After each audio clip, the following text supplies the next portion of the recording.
오늘 우리에게 들려주시는 하나님의 말씀은 베드로후서 1장 4절 말씀입니다. 베드로후서 1장 4절 말씀을 받들어 읽겠습니다. 이로써 그 보배롭고 지극히 큰 약속을 우리에게 주사 이 약속으로 말미암아 너희가 정욕 때문에 세상에서 썩어질 것을 피하여 신성한 성품에 참여하는 자가 되게 하려 하셨느니라. 아멘. 고맙습니다.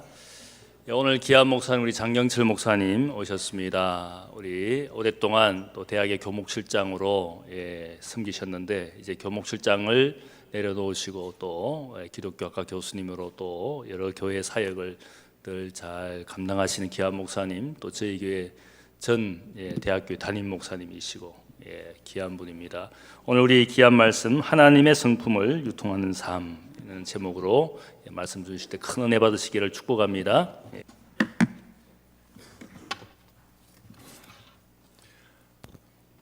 우리 양 옆에 있는 분들에게 이렇게 인사하겠습니다. 제가 좋아하는 인사말인데 옆에 사람 보고 당신의 인격이 어떠하든지 끝까지 사랑하겠습니다. 이렇게 한번 인사하겠습니다. 당신의 인격이 어떠하든지 끝까지 사랑하겠습니다.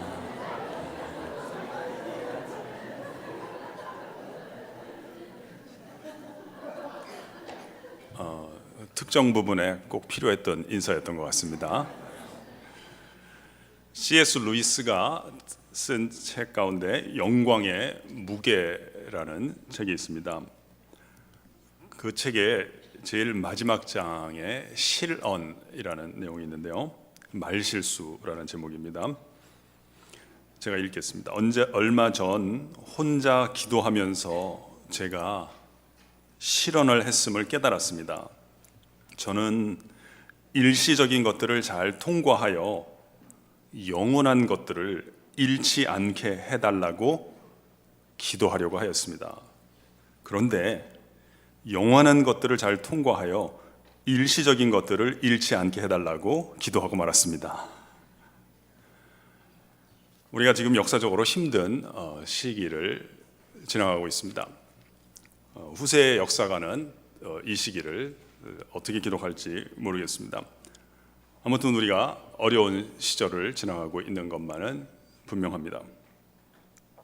병든 사람은 자신의 소화 상태에 대해서 많이 생각을 해야 하고, 병든 사회는 정치에 대해서 많이 숙고해야 합니다.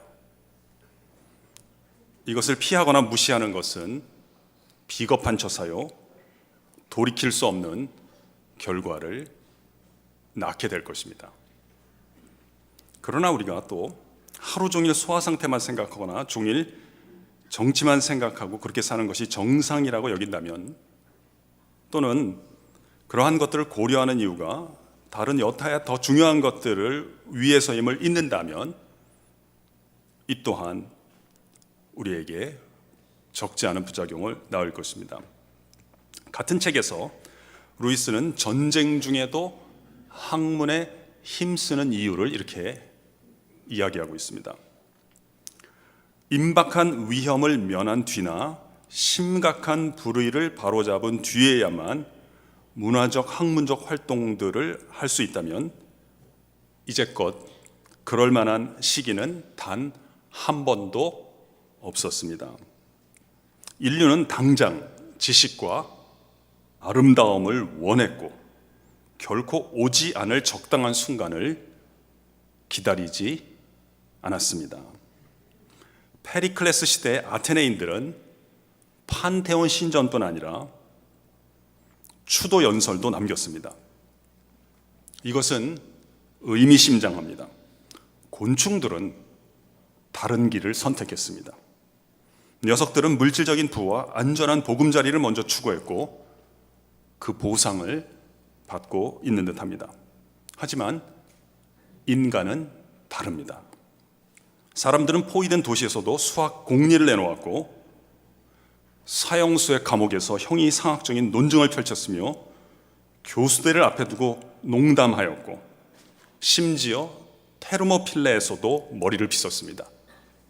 테르모필레는 영화 300을 보신 분들은 아시겠지만 페르시아인들 수십만 대군이 스파르타를 침공했을 때 레오니다스를 비롯한 사람들이 전멸한 곳입니다.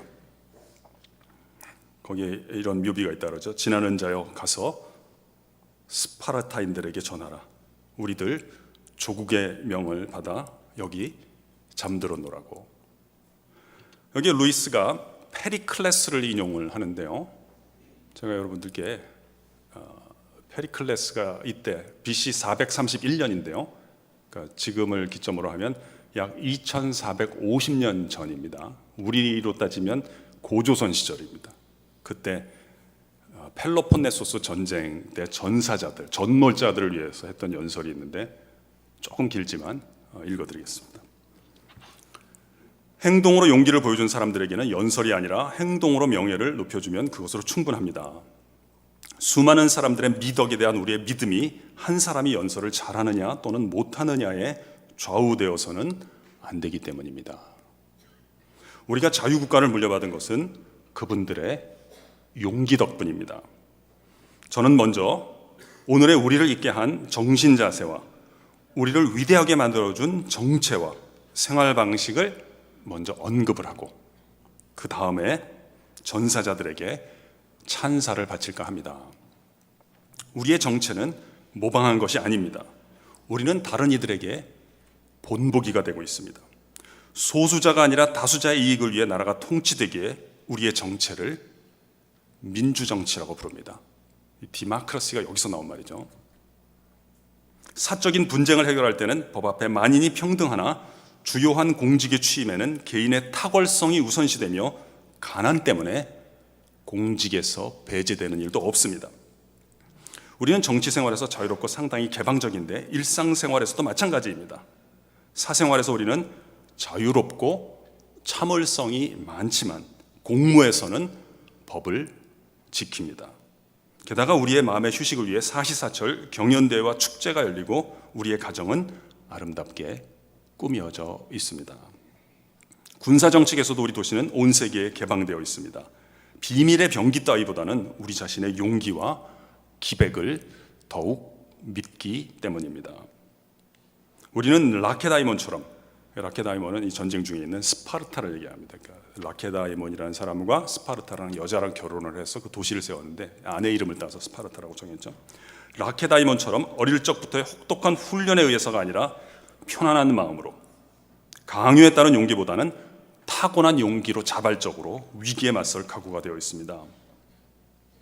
우리는 고상한 것을 사랑하면서도 비용을 많이 들이지 않으며 지혜를 사랑하면서도 문약하지 않습니다.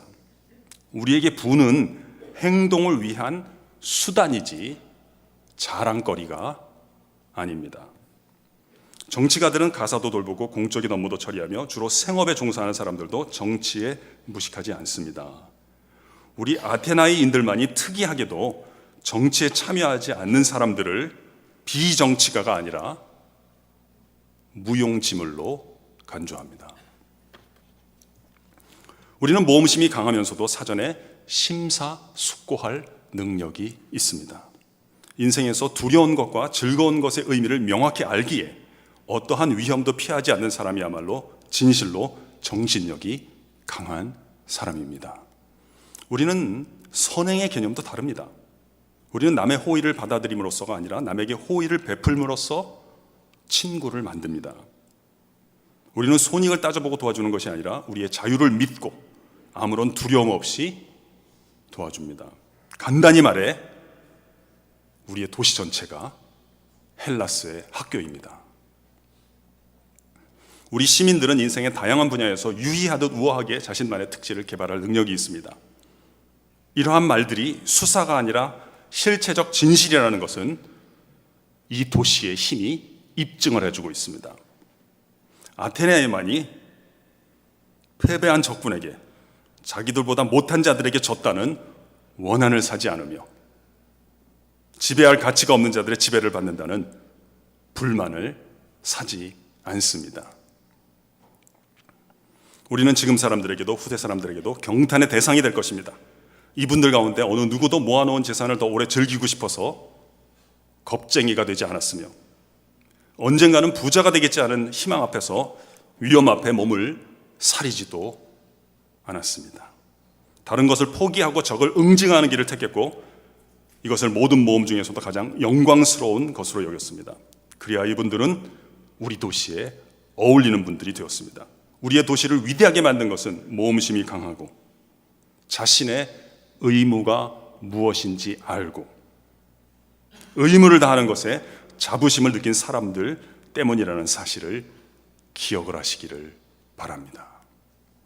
이분들은 공익을 위하여 목숨을 바치고 그 대가로 자신들을 위해 불멸의 명성과 가장 영광스러운 무덤을 받았습니다. 유골이 안치될 무덤이 아니라 영원히 추모되기 위해 이분들의 명성이 자리를 잡고 있을 무덤 말입니다. 바로 온 세상이 탁월한 사람들의 무덤입니다. 기억은 기념비가 아니라 사람들의 마음속에 살아있기 때문입니다. 여러분들은 이분들을 본받아 행복은 자유에 있고 자유는 용기에 있음을 명심하고 전쟁의 위협 앞에 너무 망설이지 마십시오. 자긍심을 가진 사람들에게는 희망을 품고 용감하게 싸우다가 죽는 것보다는 비겁함으로 말미암아 굴욕을 당하는 것이 더 고통스러운 법입니다. 앞으로는 국가가 이분들의 자녀를 어른이 될 때까지 국비로 부양할 것입니다. 용기에 가장 큰 상을 주는 도시에는 가장 훌륭한 시민들이 살기 때문입니다. 이것이 페리클레스가 약 2500년 전에 했던 연설입니다. 오늘 성경 말씀에 보면 베드로 사도께서 이렇게 말씀하십니다. 하나님께서 우리를 지으셨고 또 우리에게 어떠한 일들을 맡기신 이유가 있는데 그것은 하나님의 성품에 일시적인 것들, 썩어질 것들로부터 우리를 불러내 주셔서 하나님의 성품에 참여하는 길을 열어주시기 위함이다 하는 것입니다. 그래서 이 하나님의 성품 가운데 오늘은 제가 겸손과 주로 겸손에 대해서 그리고 겸손을 더 알기 위해서 그 반대가 되는 교만에 대해서 말씀을 드리려고 합니다. 사실은 우리 기독교는 하나님이 천지를 창조하셨다고 보고요. 그러니까 천지를 창조하시기 이전에도 존재했던 것들이 있고 존재했던 분들 또는 것들이 있고 그 이후에 창세기 1장 1절 이후에 존재했던 것들이 있다고 봅니다. 창세기 1장 1절 이후에 존재했던 것들은 우리에게 매우 소중한 것들이나 일시적인 것이라고 하는 이름을 붙이고 있고 그 이전에 존재했던 그것을 훨씬 더 소중하게 생각을 하는데 그때 하나님께서 이미 갖고 계셨던 그 성품인데 그것에 대해서 같이 한번 살펴보도록 하겠습니다. 그래서 그 부분은 제가 파워포인트를 보면서 말씀을 드리겠습니다.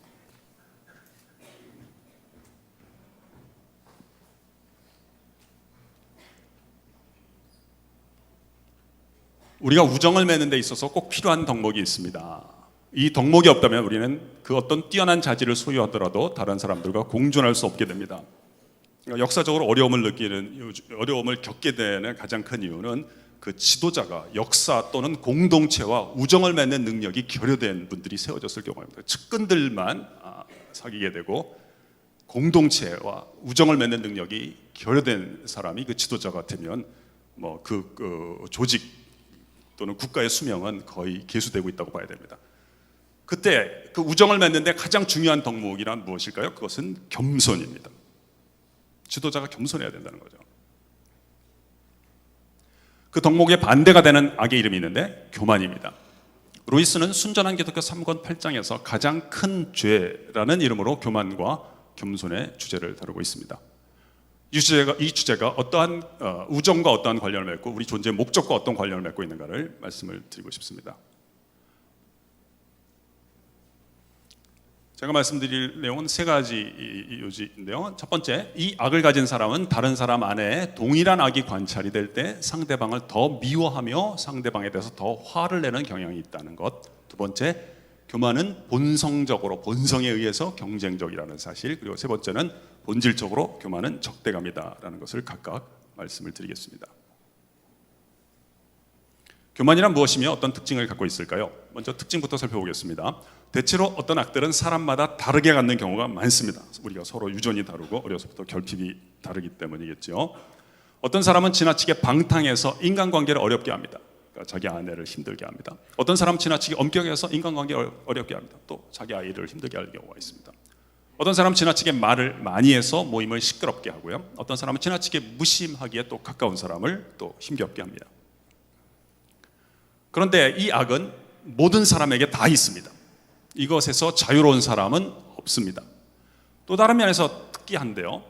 대체로 어떤 안 좋은 점이 있으면 비슷한 안 좋은 점을 갖고 있는 사람에게 동병상련, 같은 병을 갖고 있으면 측은지심을 느끼는 경우가 많습니다.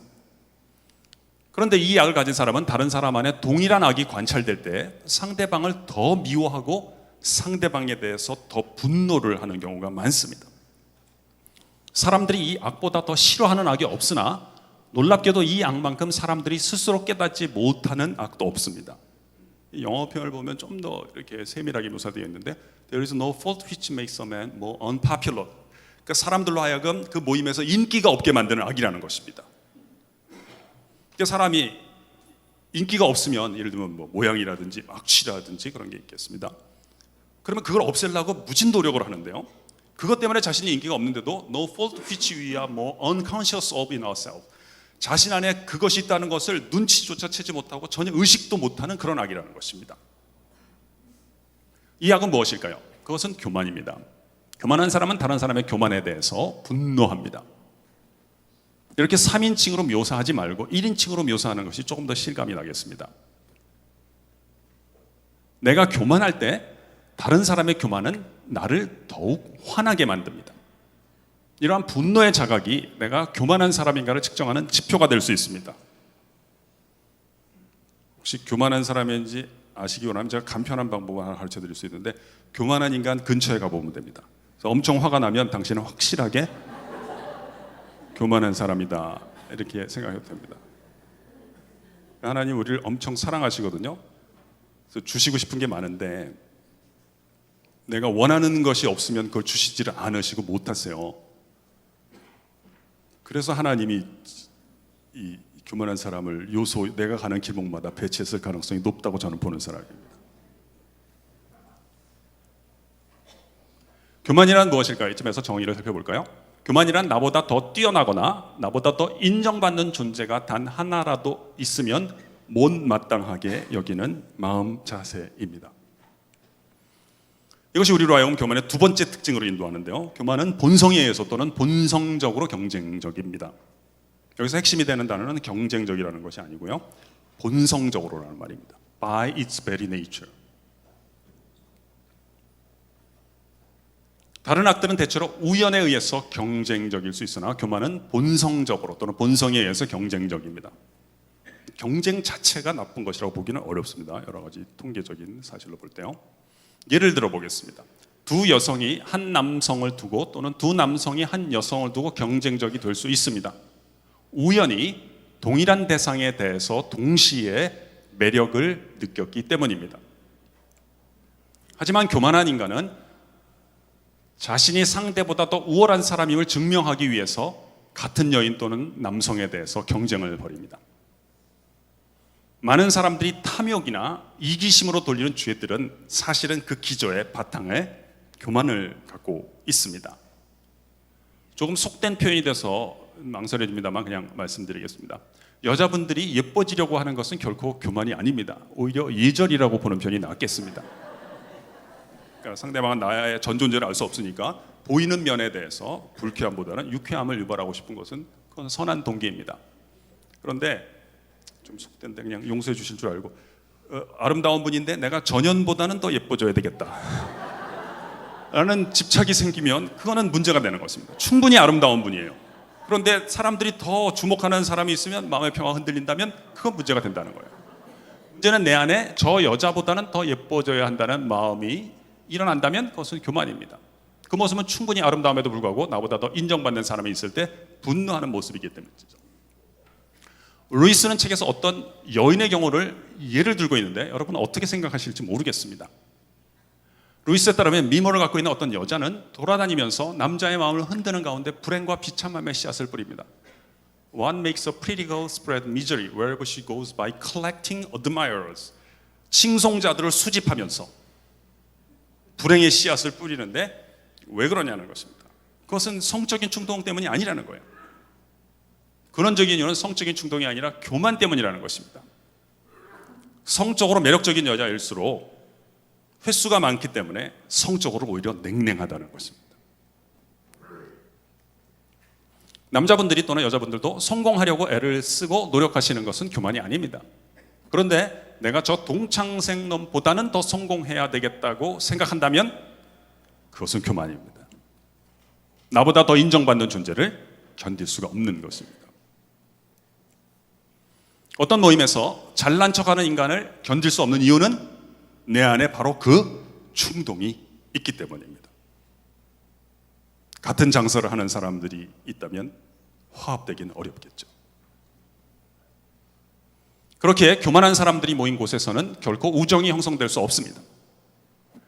간혹 우리는 술주정뱅이들 사이에서 우정이 있으며 동료 관계가 형성되며 유쾌한 분위기가 있는 것을 볼 수 있습니다.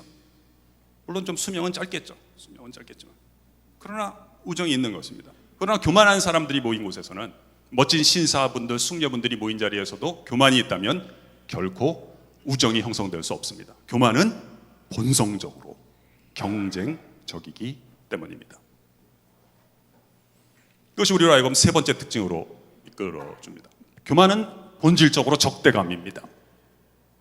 그 적대감은 사람들 사이의 적대감이면서 동시에 하나님을 향한 적대감이기도 합니다. 그래서 경쟁을 제거하려고 하면 안 되고 경쟁하는 그 상대방을 존중하고 존경하는 그런 분위기와 인격이 형성되기 전까지는 역사의 불행은 그치지 않은 것입니다. 이 적대감은 하나님을 향한 적대감이기도 한데요. 예를 들어 보겠습니다. 마귀가 천사의 자리에서 마귀의 자리로 떨어진 것은 무능함이나 무지함 때문이 아니었습니다. 그것은 교만함 때문이었습니다. 자신보다 더 뛰어난 분이 계시다는 그 사실을 받아들일 수가 없었던 것입니다. 내가 교만한 사람인가를 알아보는 방법은 내가 얼마나 다른 사람들에게 나를 자랑하는가를 통해서만 알아볼 수 있는 것은 아닙니다. 내가 우정을 형성하는 사람인가 아니면 우정을 방해하는 사람인가, 이 물음을 통해서 나의 교만을 점검할 수도 있습니다. 이게 사실 어떻게 보면 실제적으로 또 도움이 될 수가 있어요. 내가 교만한 사람인가 아닌가를 알아보는 방법은 여러분이 어떤 모임이 있을 때, 여러분이 그 모임에 참여했을 때 우정이 형성되고 활성화된다면 당신은 겸손한 사람인 것입니다. 당신이 그 모임을 떠난 다음에 우정이 형성이 되기 시작하면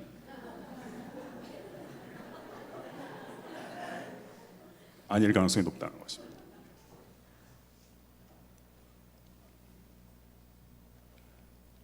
환경은 늘 하나님이 이 나를 주목하도록 위해서 주시는 은총적인 선물인 겁니다. 그 적을 너무 분해하려고 하는 것은 건강한 동기가 아닙니다. 당신이 그 모임에 참여하고 있을 때 우정이 형성되고 우정이 활성화된다면 당신은 겸손한 사람일 것이고, 당신이 그 모임을 떠나고 난 이후에 그곳에서 웃음소리가 회복되고 사랑이 형성된다면 당신은 교만한 사람이다. 제가 학생들을 놀릴 때 어떤 학생은 그런다고요. 자기 집이 마음에 안 든다는 거예요. 우리 집은 왜 이 모양이 꼴이냐. 근데 한편으로 이해하지만 네가 집에 들어온 다음부터 그렇게 된 거다.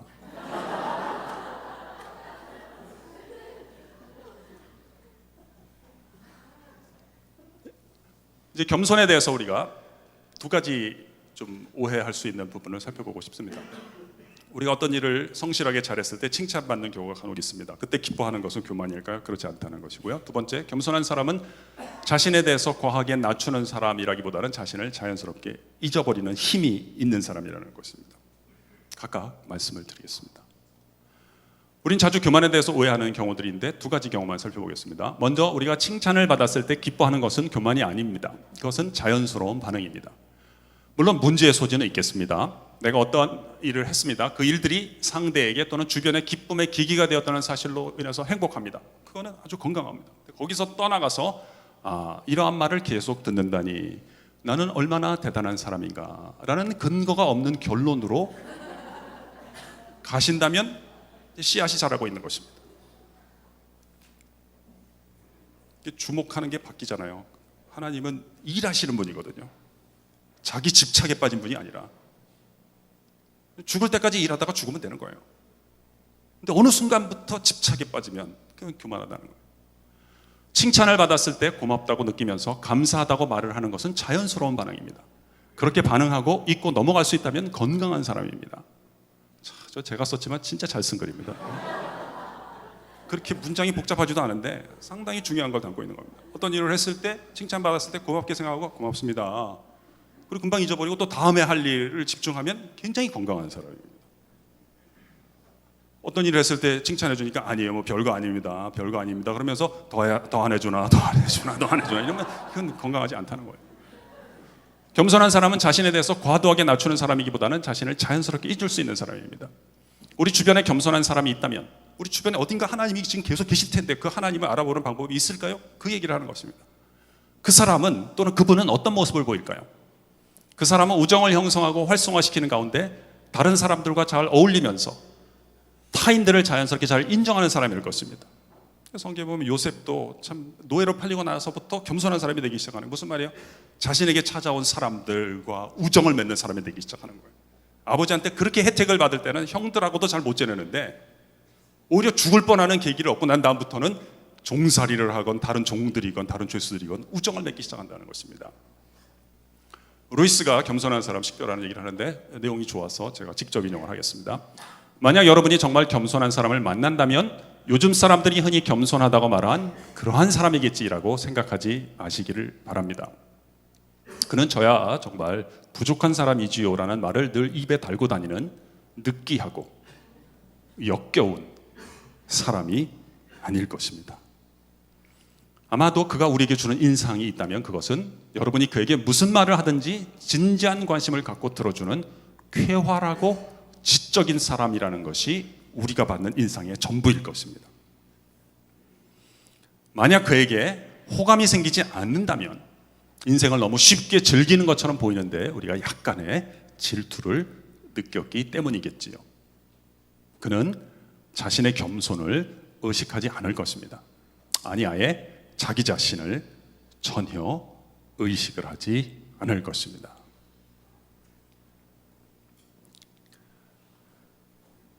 이 겸손한 사람의 핵심적인 특징은 저는 넋을 잃고 들어주는 힘에 있다고 봅니다.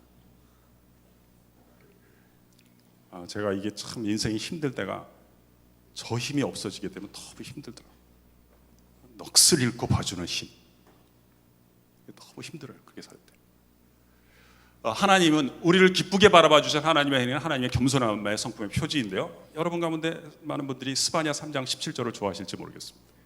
너의 하나님 여호와가 너의 가운데 계시니 그는 구원을 베푸실 전능자이시라. 그가 너로 말미암아 기쁨을 이기지 못하여 하시며 너를 잠잠히 사랑하시며 너로 말미암아 즐거이 부르시며 또 너를 그렇게 기뻐하시리라. 그러니까 하나님 우리를 기뻐하신다는 거죠. 동작에 대한 묘사도 맞습니다. 우리가 잘해봐요. 얼마나 잘하겠습니까?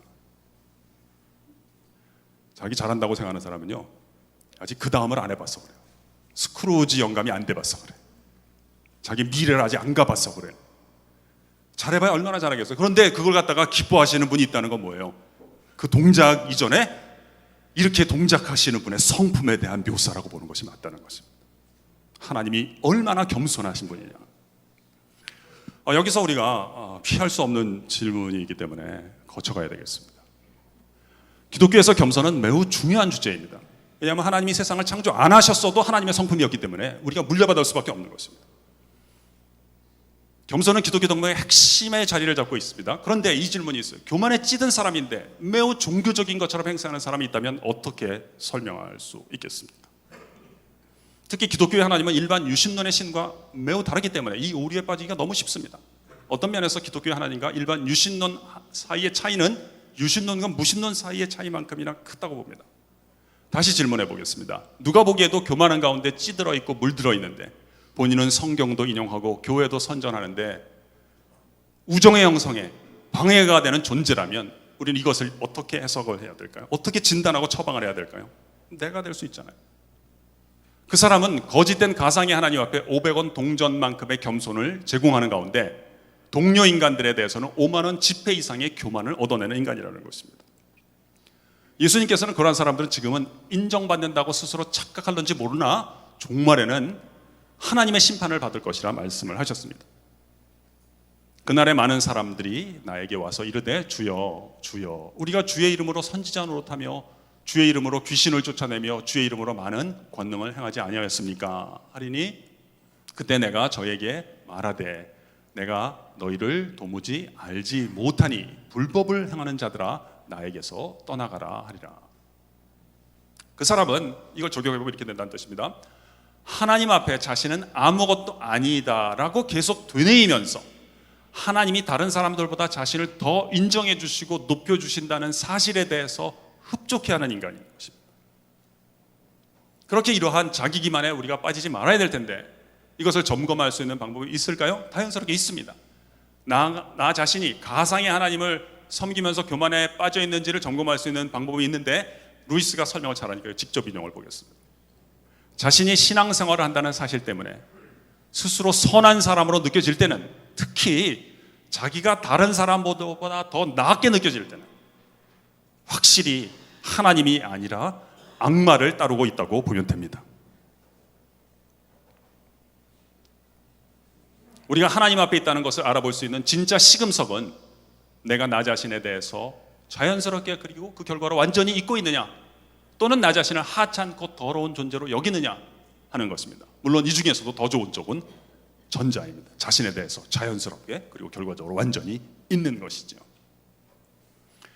최악의 악이 신앙생활에 한 복판에 침투해 있다는 것은 슬픈 일입니다. 하지만 다른 한편으로는 이해가 됩니다. 우리의 덜 나쁜 악들은, 방탕함 이런 악들은 마귀가 우리의 동물적 본성을 자극하기에 생기는 것들입니다. 하지만 교만은 우리의 동물적 본성에서 나오는 악이 아닙니다. 그것은 지옥으로부터 곧바로 나오는 악이며 마귀 자신이 소유하고 있는 악입니다. 교만은 순전히 영적인 악입니다. 그렇기에 다른 악들에 비해서 더 치명적입니다. 이제 결론을 맺도록 하겠습니다.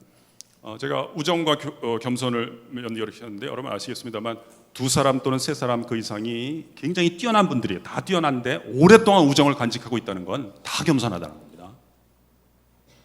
부부가 서로 다른 상이점에도 불구하고 무덤에 갈 때까지 서로를 존중한다는 건 다 겸손하다는 거예요.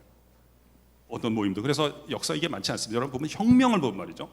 성공한 뒤에 반드시 숙청이 있습니다. 무덤까지 못 갑니다. 그걸 염두에 두고 한번 보겠습니다. 뛰어난 사람과 함께 있으면서 오랫동안 우정을 간직하는 사람이 있다면 그 사람은 진정으로 겸손한 존재일 것입니다. 기독교는 이 세상을 창조한 존재가 있는데 그 존재는 영원 전부터 신적인 우정 가운데 존재했다고 말하며 흔히 교회 용어로는 삼위일체라고 부릅니다. 세 분의 뛰어난 존재가 영원토록 그 우정을 간직하고 있다는 것은 세 존재가 모두 엄청나게 겸손한 존재임을 암시하는 것만은 분명합니다. 기독교의 여정은 이러한 하나님의 우정의 초청을 받는 여정이며 그리스도인의 삶은 하나님의 겸손한 성품에 참여하는 삶입니다.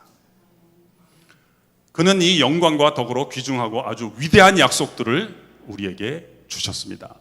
그것은 이 약속들로 말미암아 여러분이 세상에서 정욕 때문에 부패하는 사람이 되는 것이 아니라 하나님의 성품에 참여하는 사람이 되게 하시려는 것입니다. 오늘 성경에서는 신성한 성품이라고 하는데 이건 개역 개정인데 이전 개역으로 한번 더 읽겠습니다. 이로써 그 보배롭고 지극히 큰 약속을 우리에게 주사 세상에서 썩어질 것을 피하여 신의 성품에 참여하는 자가 되게 하려 하셨으니. 우리가 결론적으로 마지막 문장 밑에서부터 세 번째 줄 다 같이 읽고 설교를 매듭을 짓겠습니다. 시작.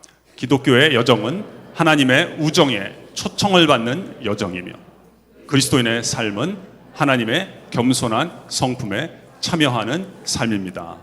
기도하겠습니다.